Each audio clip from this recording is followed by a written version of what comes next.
guys, my name is Attorney Walter Rufnath III, and I wanted to take a moment and explain to you how evidence works specifically for Social Security disability claims. I want you to understand this because I made a video back in the day, and I thought it was brilliant when I was making it, because I was like, it perfectly explains and outlines it on a simple way to, how to approach it.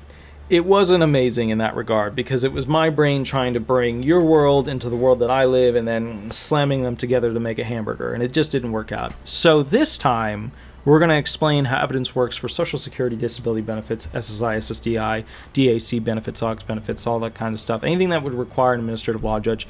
We're going to go through that specifically right now. I'm going to make it simple. Last time, I thought I was making it simple. I didn't. Reasonable doubt. Crim law. That's the standard they use. Clear and convincing evidence. Civil law. That's the standard that they use. Preponderance of the evidence. Disability law, that's like your ALJ hearing, or AC sometimes, appeals counsel sometimes. Probable cause, appeals counsel law, and we'll go into that more specifically, okay? But sometimes appeals counsel will use preponderance.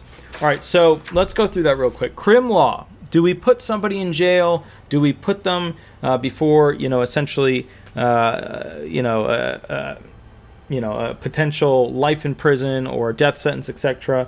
That is the greatest of the levels of proof, right? And we want that. Before we do that to somebody, we want to have the highest standard, right? It is beyond a reasonable doubt that this person essentially committed the crime. Then we come down to civil law, clear and convincing evidence, right? A firm belief that the allegations are true. So a firm belief that, law is so full of this stuff when it comes to we define that as a firm belief that the allegations are true. Well, what does that mean? Right? What does that mean? And then you could do another definition of it, another definition of it, another definition of it, right? Until you finally get to maybe understand what it is. Attorneys understand what it is because we deal with it and interacting with the court system all the time. But civil law, torts, if you don't know what torts are, do a quick Google search. Like crim law, criminal, civil law, torts, stuff like that.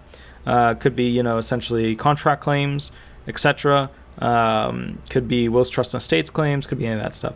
That's civil law. That's where we use a clear and convincing evidence standard. All right, next one, disability law. So this is most of your disability law. ALJ hearing, stuff like that. That uses a preponderance of the evidence, right? So what this means is the greater weight or amount of evidence. I had a professor at my law school basically tell me, okay, so probable cause is probably around 50% likelihood. Reasonable suspicion is probably around 35%. Scintilla is very, very little. It's maybe 10%. No evidence is no evidence, right? So if we just assign some, how guilty is this person when it comes to the facts showing that they are, I think of no evidence is 0. Scintilla is 10, 15. Reasonable suspicion, this is 35.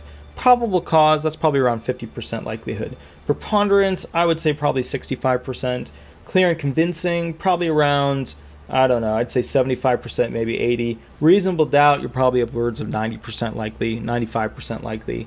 And then, of course, absolute knowledge and truth we'll never have because we're human beings, and who the heck knows if that's the reality that we live in. So the bottom line is, if those are the percentages that I would apportion to this. So what you're dealing with is not probable cause most of the time. When you go to the hearing, you're dealing with your 65% likely legal standard as to whether or not you're disabled. 65% whether or not they can trust essentially that you are in fact disabled. So that's what we're dealing with here, okay, from the evidence that they receive. And remember, this is all a weight of evidence examination, right? So levels of proof, how good is this evidence? Is this evidence really strong? Does the evidence show that he had the knife in his hand while he was stabbing the person? How good is this evidence? We do this whole blind, Lady Justice thing. We got one hand here and one hand here. We're trying to, how good is this stuff, Do we know that that's his gun, but somebody else had it? Do we think that it's a gun that basically somebody else might have had? How good is this evidence? Is this evidence where we caught him red-handed? The blood was on his hand. He shot the person red, and the blood was still on his hand. That's Sweetie in the background. The bottom line is this. I've already given her a bunch of cookies. She's just a little cookie monster, so she's probably not going to leave me alone.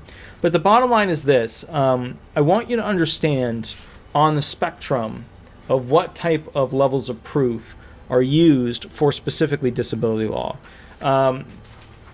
Granted, remember, none of this is easy to explain to you guys unless you have a legal education background, whether you have a master's or a doctorate or whatever in it. Then you've seen it in cases, and you've seen fact patterns, and you've seen all these examples of it over and over and over again. Let's go through specifically I-3-3-4, and that outlines administrative law judges' actions, findings, and conclusions not supported by substantial evidence. And I'm just going to ignore her because otherwise she's just going to get more cookies, and she doesn't need more cookies. All right, general. An administrative law... yeah, she's spoiled. An administrative law judge, ALJ, uses a preponderance of the evidence standard when making a decision. Okay, so let's go back to that real quick. Right over here. They use a preponderance right here, right above probable cause. Most of you guys know probable cause from like TV shows where they, will do criminal stuff. They'll be like, at what point can they search the body? At what point can they, detain them, etc. All right, so let's go back over that. An administrative law judge uses a preponderance of the evidence standard when making a decision, as defined in 20 CFR 404.901 and 416.1401. A preponderance of the evidence means that after considering the evidence as a whole, the existence of the fact to be proven is more likely than not. That should be in your non-legal brain about as clear as mud, right? You should be like, what does that even mean? If you're feeling that, that means that you're normal, okay? In a good way. All right, so here we go. However, when the Appeals Council, AC, reviews an ALJ's decision, right? So, you've got there's so many loose papers over here. When you've got the ALJ decision, and then you get a denial, and you go to the Appeals Council.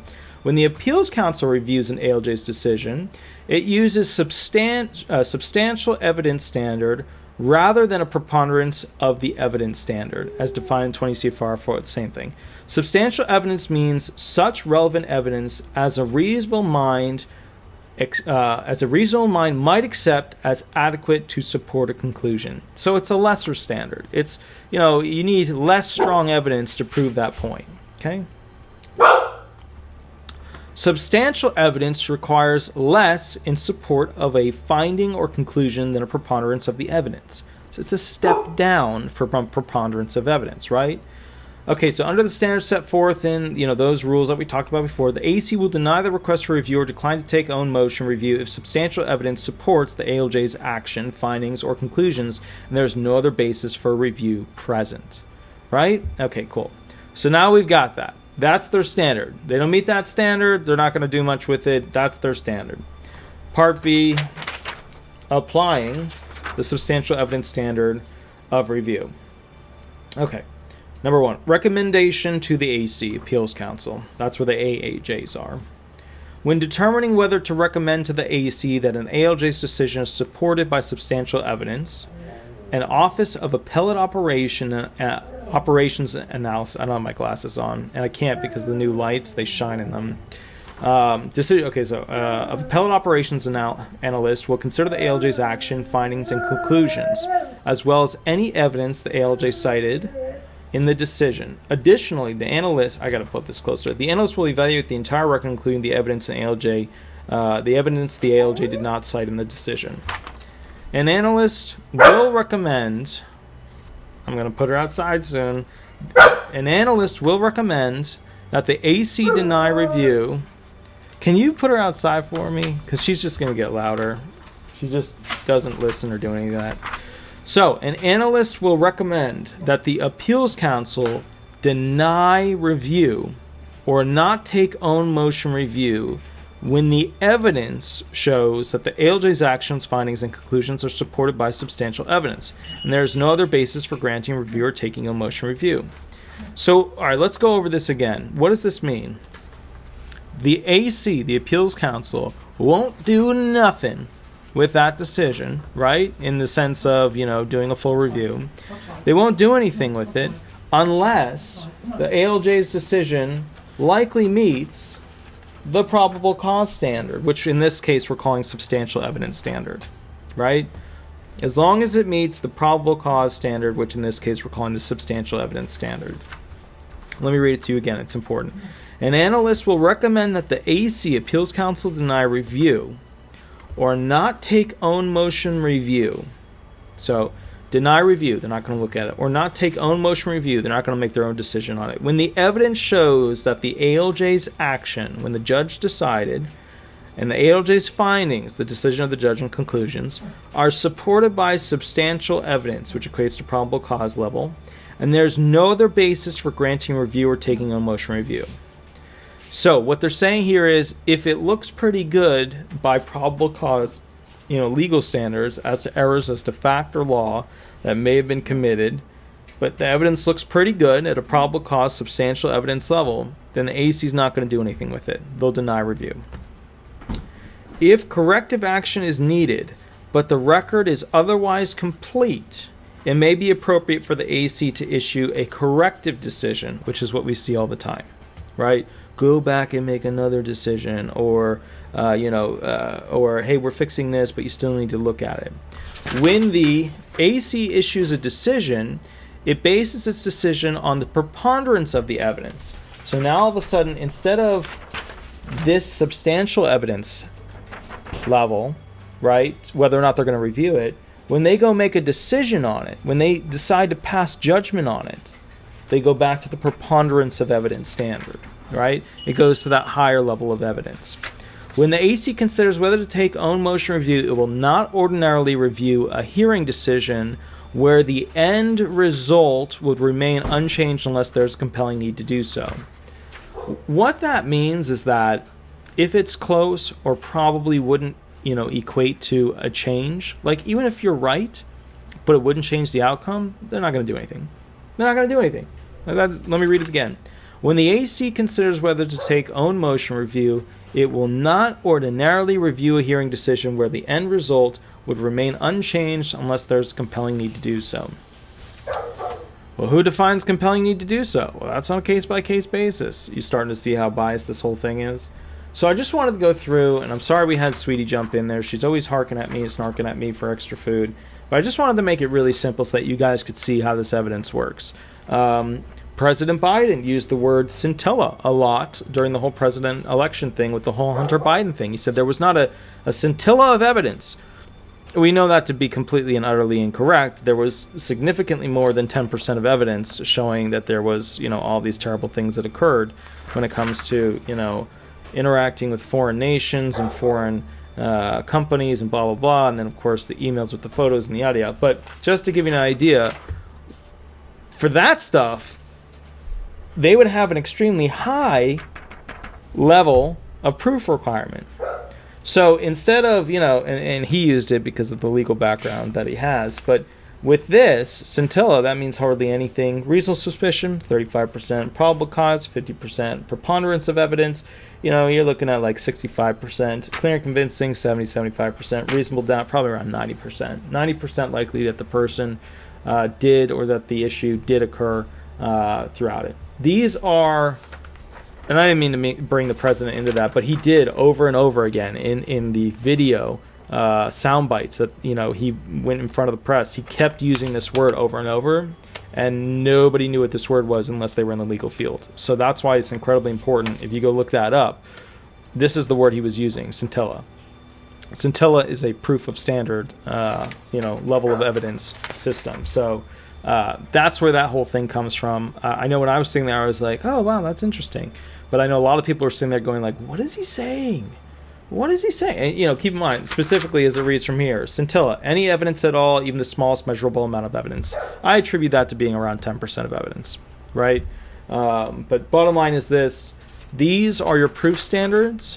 They're really important, but you guys don't really worry about them because you're just thinking about how do I prove that I am this person, right? And unfortunately, these levels of proof are incredibly important because they dictate the pool rules for defining whether or not you're disabled. So take a look at them. It's pretty cool stuff. All right. My name is Attorney Walter Roof, not the third. I'm with Disability Resolution PA. Have an absolutely wonderful day. I will catch you guys a little bit later. Remember to subscribe, like, 5-star. If any of that stuff helps.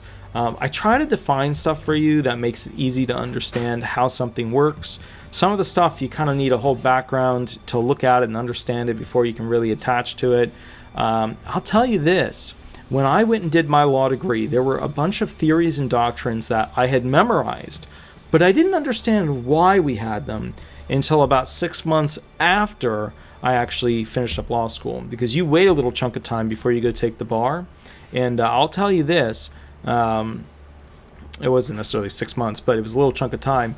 It wasn't until I really got done with the bar exam, and I had the triple pass. I had the day 1 pass, day 2 pass, all pass. I had the triple crown. That's what we call it in law. That's when somebody passes everything. I didn't really get a lot of the big doctrinal theories as to why we had them until after I finished all that stuff, because during those 3 years I was reading hundreds of pages a night, and I was just shoving as much information in my brain as I possibly could. And what I realized at the end of it was that for 3 years my brain just did not have enough time to digest the information, which as a result meant, after I finally settled down, I'd done a review of everything for the bar. That's when it kind of all permeated into, so why do we use this standard?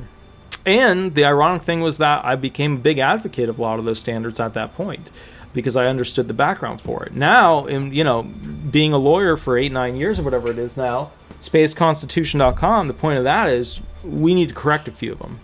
We do. I've now fiddled with them and sat with them, seen how the government works, seen how people work. And keep in mind, I've represented everybody from, I've represented police officers, I've represented NASA scientists, I've represented specialist doctors, I've represented murderers, child molesters, high-level drug distributors, not just the ones that are on the street selling it, but I've represented all of these people at this point. And I got to tell you, we can make it better. We can make it better, and we can make it better so that the people who are working jobs that really add to society make more money, which will then push them to be successful. Other people will see that success, and they'll want to go ahead and be a part of that success. And as a part of that success, they'll want to be part of those industries. It won't just be the big tech giants like we have right now, throwing money around and pushing people around, and the news following this and that and pushing. It won't be like that. It will be people in industries that help people, and those people in those industries that help people making more money, and for that reason, people wanting to be part of that. And that's a beautiful thing when you've got a good thing going and people wanting to be part of the next generation of that good thing. All right, my name is Attorney Walter Knott. Have an absolutely wonderful day. I'll catch you a little bit later, and thanks so much. Bye-bye.